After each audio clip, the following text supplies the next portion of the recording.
Hello friends, Jennifer Pearson here, Thistle Gypsy. And more FaceTime. This is Arwen's TarotTag15. And it's 15 questions. So similar to the 10 questions I did last week. So now we've got 15.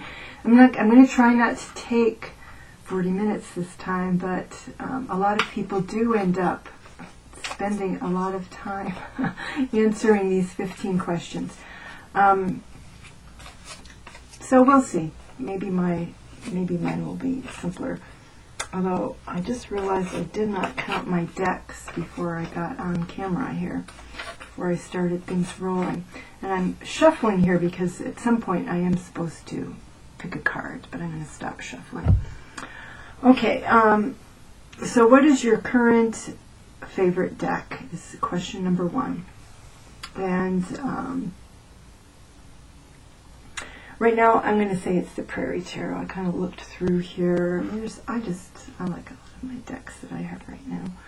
I'm liking how they interact and how I can use them in different ways. But I would say Prairie Tarot. I find myself looking for excuses to use the Prairie Tarot. And that's my current favorite tarot deck. And for doing general readings, I mean, there's different tarot decks for different decks for different purposes.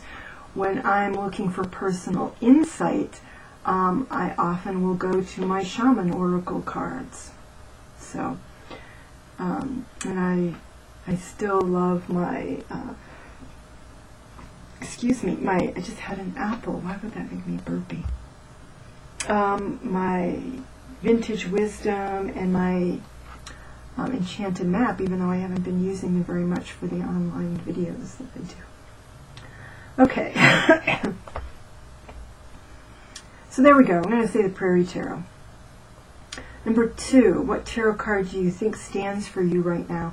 I would say the Hermit, because I'm not getting out very much. I'm doing a lot of investigating of various things for my own professional growth as a reader in general, and again, as I mentioned before, I'm getting into shamanism, understanding that. So I would say the Hermit. What tarot card stands for who you want to be? I would say the Ten of Pentacles is kind of what I was thinking, in the sense of being able, not like being rich so much as feeling secure and able to provide for those around you. You know, so in other words, being able to provide for everyone and everything that is important to you. So having that level of security would make me happy. Where are we? Number 4. So I am getting through these much faster. Draw a tarot card and tell us how it answers the question, what does the universe want you to know right now? Let me see. Can I get...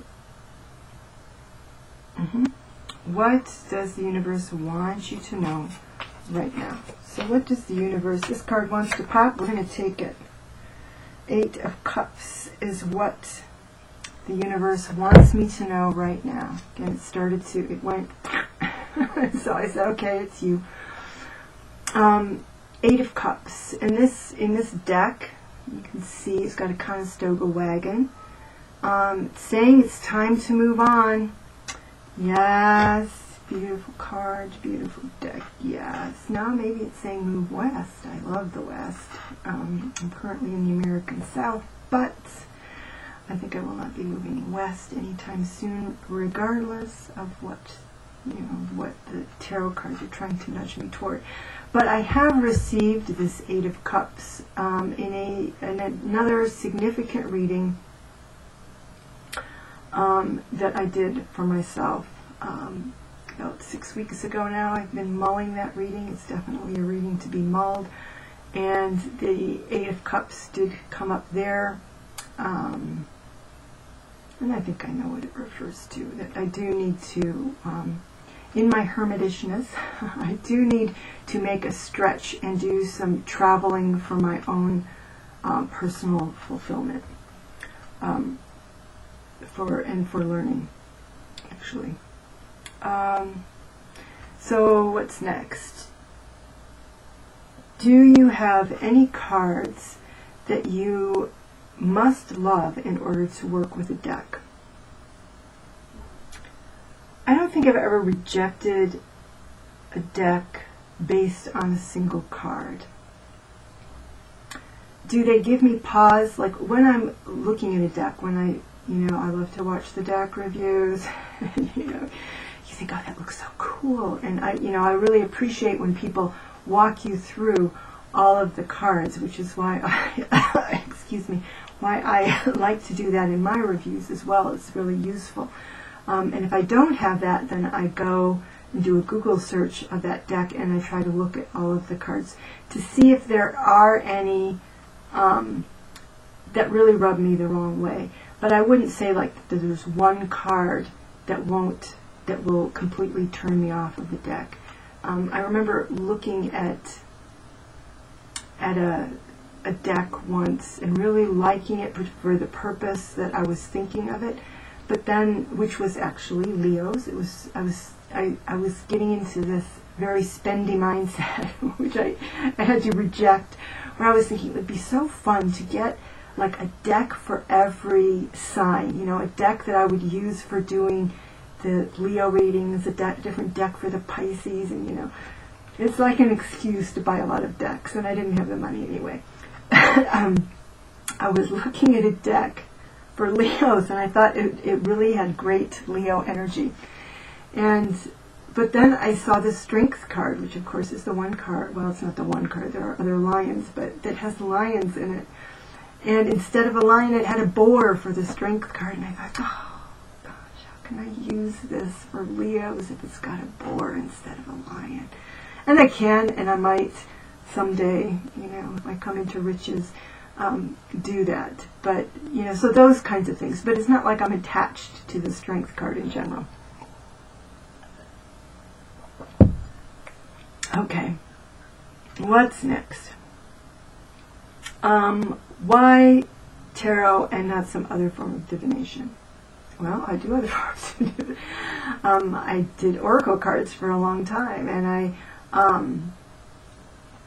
I still will use oracle decks. I think what's helpful with the tarot when you're getting into forms of divination is that it has a lot of history and background to it, so that you can look it up and you can learn it. Especially now with the internet. It's much easier than it was when I first got into it, and I just found a stray book, and there were no other books that I could find.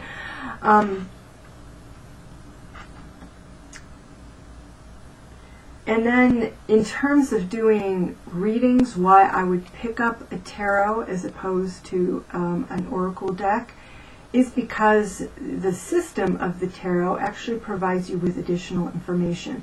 The different suits give you, if there's a predominance of one, then it gives you, like cups, it would say, well, this seems to be a situation that really hits you emotionally, and that sort of thing.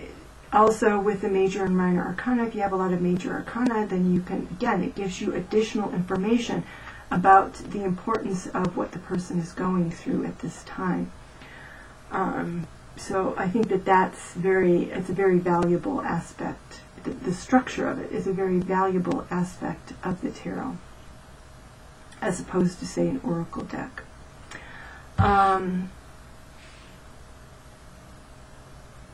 Okay.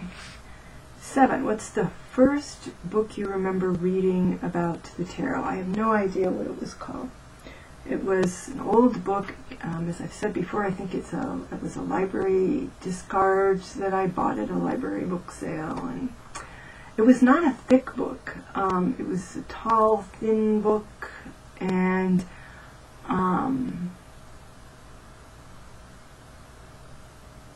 don't think the images were the Marseille deck, but it was one of the old decks that was used as the images within the book. I don't know what else to tell you. I don't have it. I ended up taking notes and then just letting that book go back out into the world. 8. What tarot person would you like to sit down with for a chat about tarot? Pretty much anybody.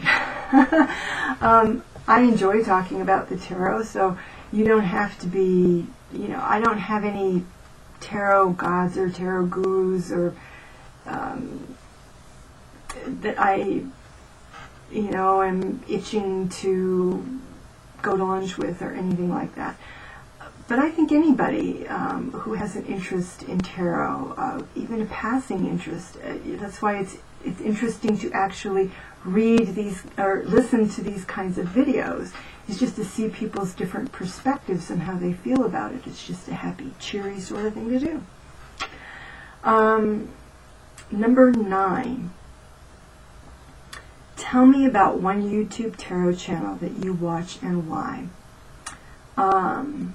There are a variety, and if you're curious, because I do, and what I do is I usually, and I'm not on my computer that I attach to the internet. I use a different computer that I don't connect to the internet, an older computer, to do these videos. So I can't look them up. Jean Fiorini for learning. I like Jean Fiorini's channel. But you can go to my channel, and then I think you can look at my subscriptions and go through there. If you like to watch people who do readings, go through and find some. I've got a variety in there, so you might want to take a look. Tarot by T, I usually watch hers. Even when I'm not really very love-focused in my life, I enjoy watching hers. Somebody who she used to be Alexandra Tarot, and now I don't know, I can't remember what she calls herself now, something different. Of course, there's my former cohort, Quintessential. She does her readings there, and she has these lovely little short quips of her out on the beach in Wales, and so you get a variety of things there. So I watch hers. There's a bunch. So why?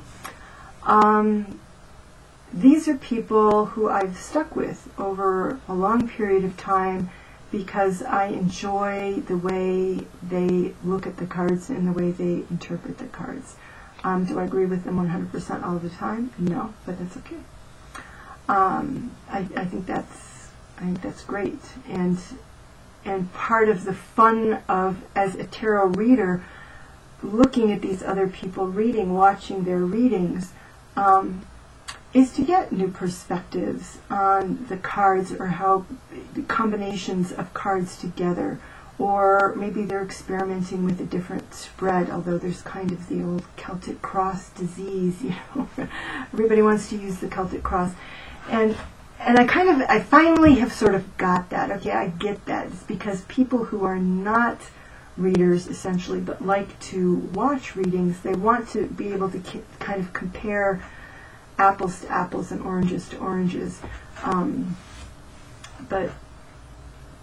so I've kind of adapted in my own readings that form, if not exactly the Celtic cross. But anyway, so I like them for a variety of reasons, but and again, to me, it's almost like professional development. You need to keep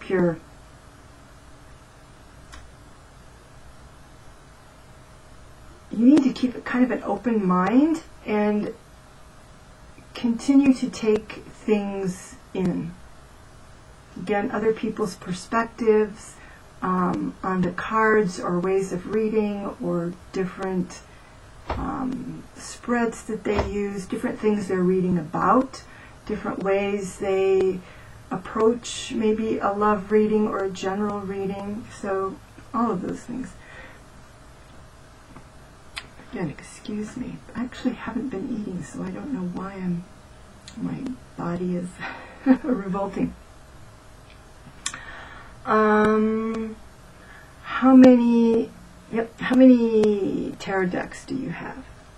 And you know what? I did not count. Now, if we're doing, but I can pretty quickly because they're pretty much all right here. Well, there's one in a, well, there's a couple in boxes. I kind of went crazy last year and got a lot. I indulged in decks last year.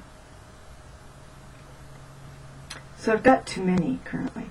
Let me see. 1, 2, 3, 4, 5, 6, 7, 8, 9, 10, 11, 12, 13, 14, 15, 16, 17, 18, 19, 20, 21, 22, 23, 24, 25, 26, 27, 28. So 28, and then I know I've got like the Halloween decks, I think, stuck away somewhere, so maybe 30. Because I do have one of them out here. So maybe I have 30 decks. Not all tarot by any means. In fact, they might be mostly oracle decks. Let me see how many tarot decks I have. One of these is a tarot deck. 1, 2, 3, 4, 5, 6, 7, 8, 9.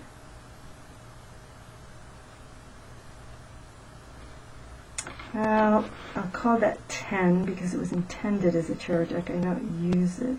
10.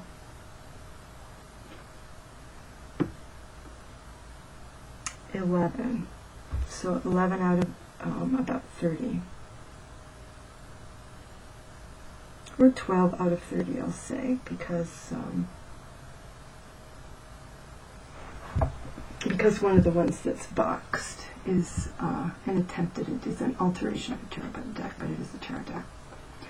So it's getting there, but there are some actually that I think I'm going to let go, that I've tried and I'm finding are not very useful. So we'll see. I am still tempted, I have to admit. I'm an image lover. I've sometimes referred to myself as an image junkie. So the pretty pictures just get me. So I may yet get more. And I do have Lenormand as well, certainly. Anybody who watches my channel should know that by now. So only one Lenormand deck. And that was included in that 30 count. Okay, so what's next?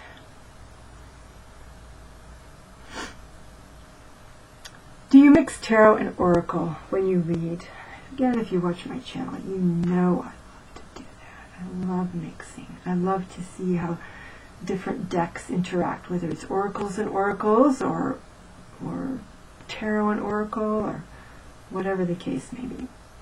Now I do that a lot more on my channel here when I'm doing these free readings and I'm kind of doing different things. It's often experimental. I don't do that so much in client readings. I don't have anything against it. I just am less likely to do that.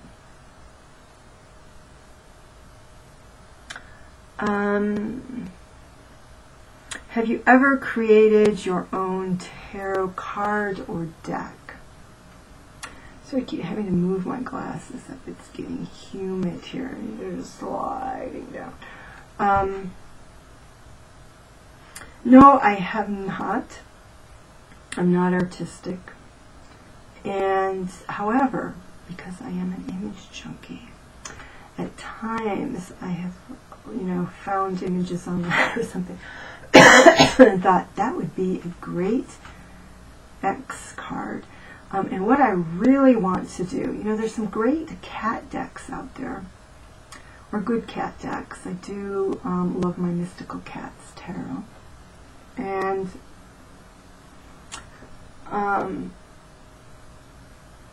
there's no really good dog decks. There are a couple of dog decks, but they're just not, I think they're oracle decks. I don't think they're full tarot decks. And why on earth not? And as many dog images as there are online, I've thought it would be so cool to make a dog deck. But I don't, it's one of those things where it's like, you know what, I don't think I have the time for that, or the dedication to go through and do all of that. So somebody get out there, do a marvelous, wonderful dog deck.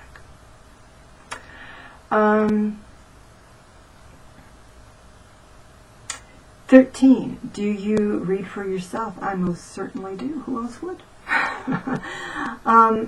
Actually, I would pay somebody to read for me as well. And sometimes I've exchanged readings with people, and I find that very valuable.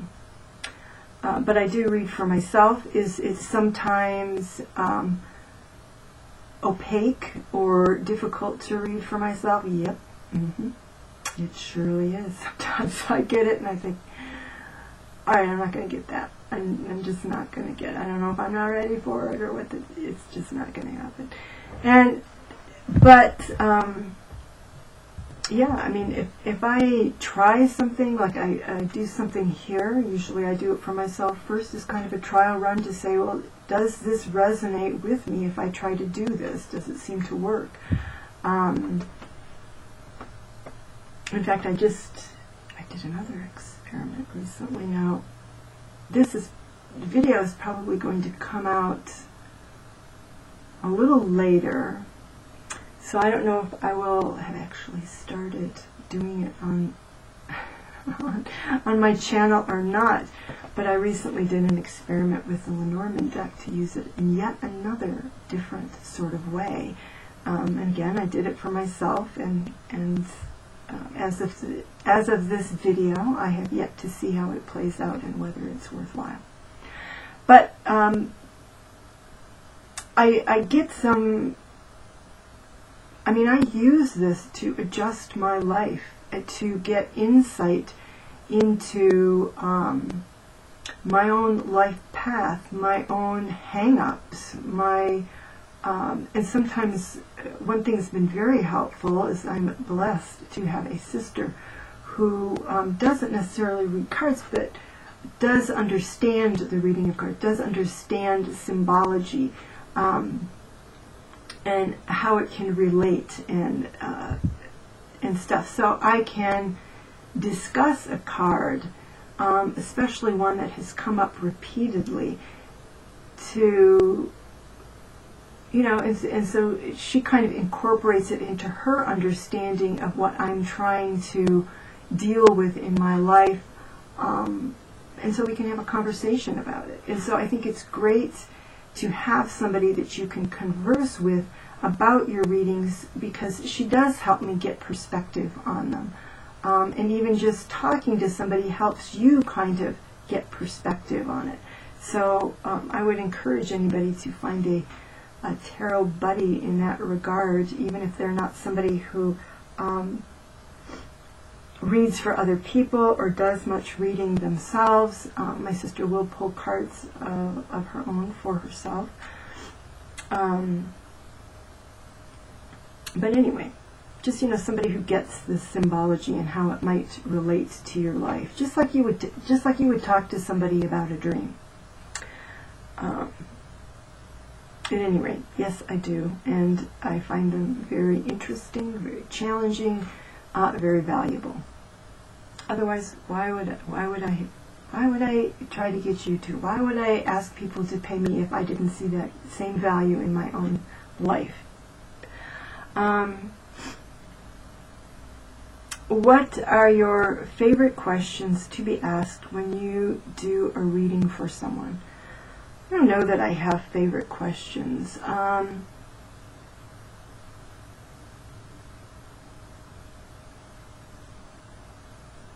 Maybe the only thing that I have a problem with is when somebody tries to put the responsibility on someone else instead of looking at the part that they play in a situation.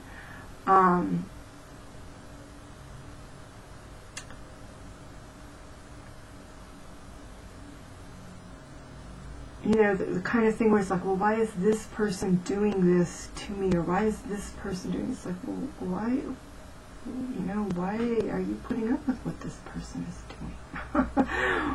What's going on there with you? And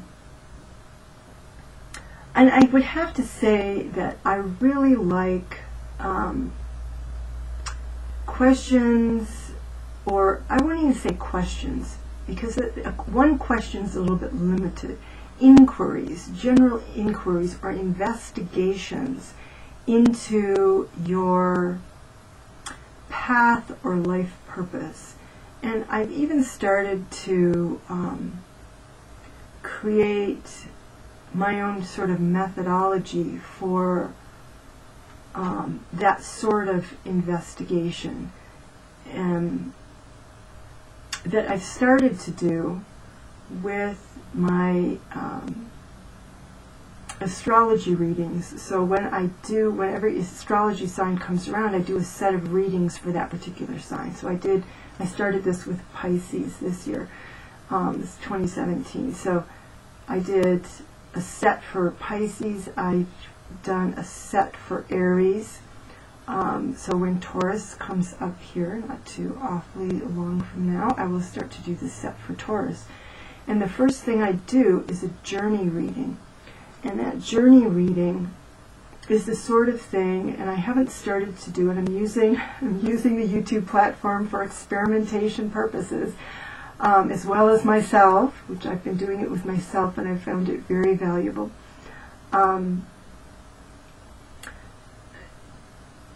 So with a journey reading, I shuffle the deck, then I pull cards from the deck until I come to a major arcana. And I consider that major arcana to be the mission for that person or sign at that time. That they are on a journey to that card. So let's say you go through and you pull the Strength card.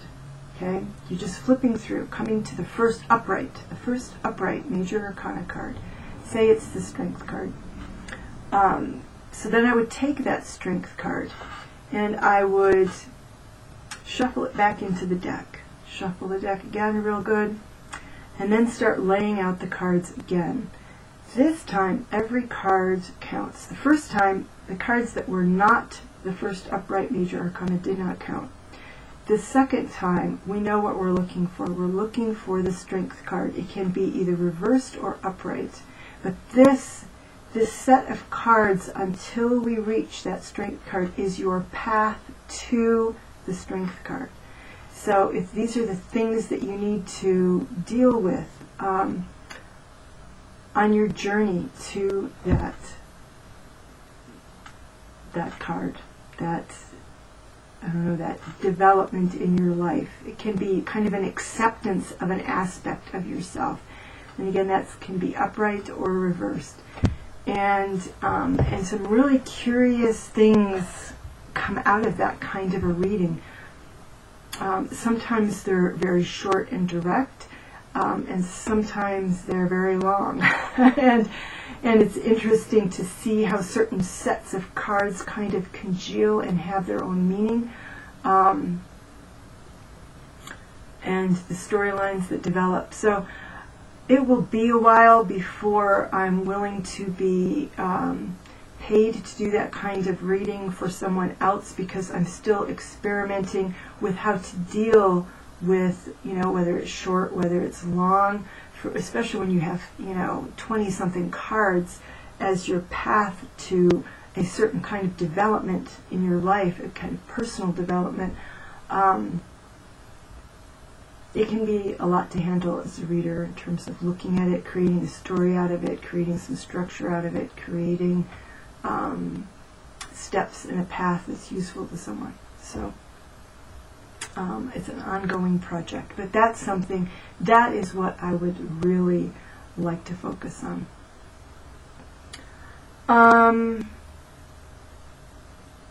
Okay, 15. Oh, great. We're only 30 minutes. What's the craziest thing that's ever happened to you during a reading? Which is interesting because I don't really have a crazy thing. Maybe because I do mostly online readings. Have I had things that are a little strange? Yes. Have I held on to them? No. I couldn't tell you. I mean, I can think of kind of some people. Of course, I'm not going to say anything that were a little off, but for the most part, nope. So it could be me, that I don't attract people who are too off kilter. But I think it probably has more to do with the fact that I'm not doing all that many face-to-face. Now I might start because I'm thinking about possibly doing some stuff locally. But right now I do mostly online stuff, so it eliminates a lot of the opportunity for strangeness, for oddball behaviors or things going on. And that's it. We're at number 15, 30 minutes, we're finished. All right. So I hope that you've enjoyed this. And again, this was Arwen's TarotTag15. As usual, I'm coming to these things late, but if you were to look for TarotTag15, if you want to look into more readers who are interested, or who are explaining how they work and their love of tarot and all of that kind of stuff, you can use that search information, and a bunch should come up. It's just fun. I spent like an evening looking through them and stuff. It's just fun to see, for tarot people who love card reading, just to see people's perspectives and how they work and what they have to say, etc., etc. So, there you go. Again, I hope you enjoyed this. For those of you who are my regular subscribers, I have a question for you. Even if you're not, most of my channel is actually doing readings for people so that they've got them. However, for these kind of, excuse me, FaceTime kinds of chats, talks, whatever, do you have any suggestions? Anything that you want to hear me talk about, hear me ramble about? I hadn't realized I was quite such a rambler until I started doing some of these questions. So feel free to make suggestions. All right, take care. Bye-bye.